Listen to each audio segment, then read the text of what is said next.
Igihe injangwe ikwegereye ntukihutire kuyirukana cyangwa ngo uyinube, kuko ngo hari amakuru ibikuzaniye mu buryo wowe utazi kandi mu rurimi udasobanukiwe.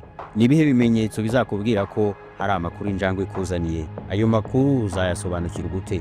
Ni inturo y'umujinya rutigerera igicuku yenze ibara ry'igishwi n'ikibiribiri hirika mu buranga, itunguka kwa nzoga iroshye ibona kibamba yaraye ku mutambiko w'urusenyi rusakiye ibiko ikubiramo ibirokoroka, imbeba yaraye mu muheni kigiye kubaza ibyo. Ikomeje anjeruka gukomeje yigira mu kibumba kwa Nyamurinda kwirira uduhira ivi two mu rubingo. Icyo ni ikivugo cy'inturo ikaba injangwe mu gasozi. Gusa siyo twibandaho inkuru yacu, ahubwo nimureke tuvuge ku njangwe yibera mu rugo. Tuvuge ku bintu bigaragara mu myitwarire yazo zigamije kutumenyesha ibyo zumva cyangwa zibona twe tudafitiye amakuru. Ibihe byiza, ndagusuhuje kandi ngo ikaze ku Ishuri Plus. Niba ari ubwa mbere uhageze, ntiwibagirwe gukora subscribe no gusangiza abandi video ikimara kuyireba. Injangwe ni inyamaswa zikundwa cyane. Izi nyamaswa zikwije ubwoya bwinshi, akenshi zororerwa mu ngo kandi zikaba zimwe mu nyamaswa zo mu rugo zikunzwe cyane, kandi nazo zikibonekeza ku rugero rutagereranwa. Mu mico y'ibihugu bimwe na bimwe ni abantu bakeya wasanga barya inyama y'injangwe. Abo mu idini ya Islam ntibarya injangwe, ariko kuri bo kuyorora mu rugo ntacyo bitwaye. Reka tuvuge ku bintu bimwe na bimwe bitangaje ku njangwe. Injangwe ni inyamaswa y'igitangaza ku buryo hari na bamwe bemeza ko injangwe ishobora kuba irusha umuntu ubwenge mu myitwarire. Ubushakashatsi bwakozwe ku njangwe bwagiye bwerekana amabanga ahambaye ku buryo kuyumva ari ibintu koko wumva bitangaje kandi bidasanzwe. Abatunze injangwe mu ngo zabo kandi bagakurikirana cyane imyitwarire yazo umunsi ku wundi barabyumva neza. Niba ufite injangwe, rimwe na rimwe hari ubwo ujya uyibonera ahantu runaka imeze nk'ifite ikindi kintu biri kumwe wowe utabasha kubona. Ibi abantu babibona bishobora kubatera ubwoba cyangwa bigatuma bibaza byinshi ku myitwarire y'injangwe yabo.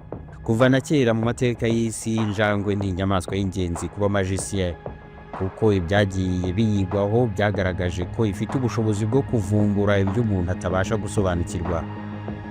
Niyo mpamvu abenshi, niba atari bose, mu bantu bakora ubumaji bagomba kuba batunze injangwe. Nyuma yo kumva iyi nkuru uraza kwemera neza koko ko injangwe ari inyamaswa y'igitangaza kandi rwose ko Imana yayihaye ubushobozi bwihariye kandi buhambaye no gusumba n'ubw'izindi nyamaswa. Abahanga n'abashakashatsi baherutse kuvumbura amabanga ku njangwe, nyamara ariko ibyo intumwa y'Abayisilamu Muhammad, Imana imuhe amahoro n'imigisha, yari amaze imyaka isaga 1400 yarabivuze. Mu idini ya Islam bemera ko nyuma y'uko Imana iremye umuntu wa mbere ariwe Adam, Imana yakurikijeho ibindi bintu bibiri: injangwe n'inzoka. Injangwe nicyo kiremwa cya kabiri cyaremwe nyuma ya Adam, ngo ikaba ifite ubushobozi n'ingufu umuntu ashobora gukenera no kwifashisha mu buzima bwe bwa buri munsi. Mu gihe injangwe ikwegereye igatangira kukurigata, ntabwo biba bivuze ko ishonje, ahubwo iba ishaka kunoza no gusigasira umubano uri hagati yawe nayo. Icyiza cy'injangwe ni uko yirukana imbeba zishobora kwibasira inzu yawe. Kwendereza no kubangamira injangwe ni icyaha nk'uko byigishijwe na Muhammad, Imana imuhe amahoro n'imigisha.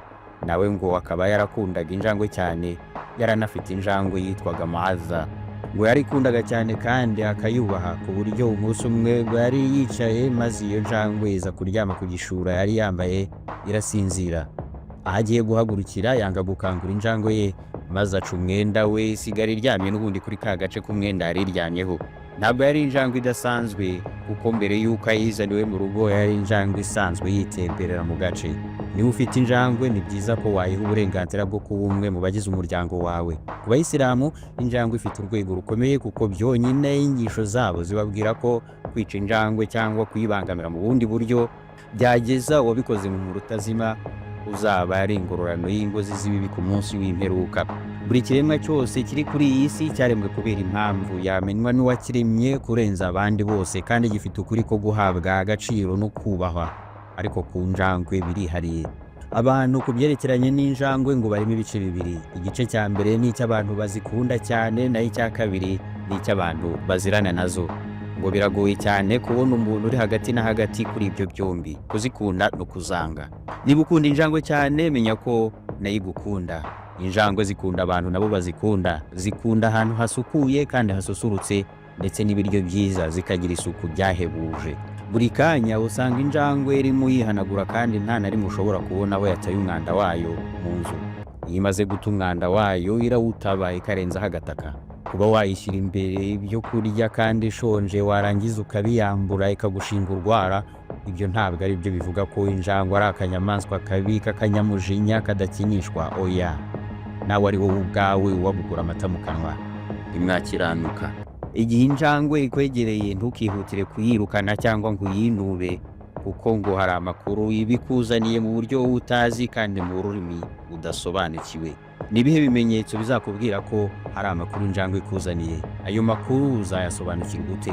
Icya mbere ngo ni uko injangwe ikwegereye bije kukwibutsa inema zose nyagasani wawe yakugeneye. Ubwo bukungu bwose ufite, ubuzima buzira umuze ufite, byose byiza ufite uko byakabaye, iyo njangwe bije kukumenyesha no kwibutsa ko atari ibyawe, ahubwo ko byose bikomoka ku Mana isumba byose kandi ko ariyo izabyisubiza. Bityo udakwiye kubyangiza no kubipfusha ubusa. Ibikubwira ko udakwiye kubangamira abandi no kubavutsa uburenganzira bwabo nubwo wowe uba utabyumva. Bityo injangwe nizigusanga bijye bikwibutsa ko inema zose ufite atari umutungo wawe bwite. Iyi kwegera igusaba ibyo kurya bikubwira ko ukwiye gusangira n'abandi mu by'Imana yakuragije. Imana ikunda abantu batanga babikoranye umugambi mwiza kandi ikongera imigisha mu byo batanga, bagahora batera imbere. Rimwe na rimwe umuntu agirira neza abandi bantu abitezeho kuzamwishyura nk'ibyo abakoreye, nyamara ariko ineza ye bakayitura inabi. Mu gihe ku rundi ruhande iyo ugaburiye injangwe ishonje ntabwo uba utegereje ko hari ikizakwitura kirenze cyangwa se kingana n'ibyo uyihaye. Ibyo bikaba byerekana urukundo n'ubugiraneza budafite na kimwe bugambiriye. Iyo njangwe ibikwegereye ngo igutoze kandi ikwibutse ko ugomba kuba umugiraneza udafite icyo ategereje. Icyo nacyo kikaba ari n'ikizamini Imana ibikuzaniye. Kugitsinda no kugitsindwa bigaragarira mu myitwarire yawe kuri iyo njangwe. Ndizera ko noneho nyuma y'aha imyitwarire yawe ku nyamaswa by'umwihariko ku njangwe igiye guhinduka. Ndahamya ntashidikanya ko noneho abenshi muri twe iki kintu batari bakizi. Burya ngo ijwi ry'injangwe rifite icyo rimarira umubiri wacu. Umva neza aka kamaro k'imiraba y'ijwi ry'injangwe.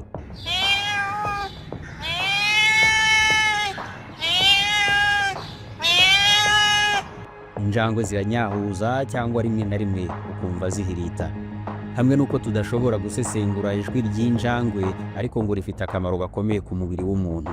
Imiraba cyangwa frequences zo guhita kw'injangwe iba hagati ya hertz 20 na hertz 140. Ibi ngo bikaba ari ibintu byiza ku mikorere y'ubwonko bwa muntu. Injangwe zikuba ku muntu cyane cyane iyo zishonje. Bitewe n'iterambere mu ikoranabuhanga rigezweho, hari ibintu byinshi byo hambere abantu bagiye bibagirwa bikabagira zirakarengane z'ikoranabuhanga. Nyamara ariko glande pineale, imwe mu mvubura zo mu bwonko bw'injangwe, ifite ubushobozi bwo guhora yibutsa injangwe ibyo bintu byo mu myaka ya kera, ariko tw'abantu twarabyibagiwe kera. Abantu ba kera bisa naho bari bazi amabanga n'ingufu zihishe mu njangwe. Bigashoboka ko ariyo mpamvu abantu bo mu bihe bya kera batajyaga birukana injangwe ngo zijye kure yabo, ahubwo bakazifata nk'amatungo yo mu rugo, bikanarenga akabana nabo mu mazu yabo, mu gihe atari uko bimeze ku zindi nyamaswa zose zo mu rugo. Mu ijwi ry'injangwe hihishemo amabanga menshi akeneye kuvumburwa. Injangwe ihaze cyane cyangwa se ikaba yishimye ntabwo inyahuza, ahubwo irahirita. Uko guhita kwayo niko twavuze ko imiraba yako ikomeza kwihinduranyiriza hagati ya hertz 20 na hertz 140. Bikaba bifite akamaro ku njangwe ubwayo ndetse no kuri mwene muntu.